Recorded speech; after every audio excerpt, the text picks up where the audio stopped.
Although the vaccine rollout is ramping up, Alabama is still in the bottom 5 states for doses administered, and people are looking for any opportunity to get vaccinated for COVID-19. Our Kelly Kennedy tells us what health leaders are saying about crossing state lines to get the shot. Alabama is still lagging behind when it comes to vaccine distribution. And because other states are already offering vaccines to people of all ages, people in Alabama are taking road trips to get vaccinated sooner. And certainly we'd like for people to be vaccinated in their own state.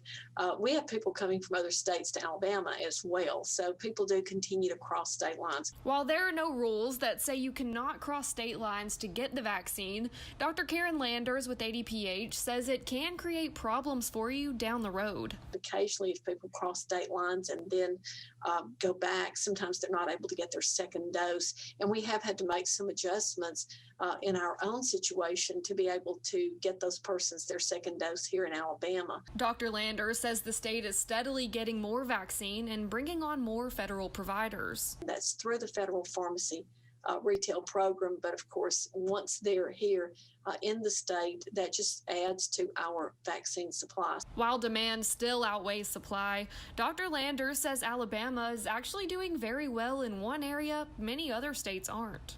Alabama is actually ninth in the nation for vaccinating its most vulnerable citizens.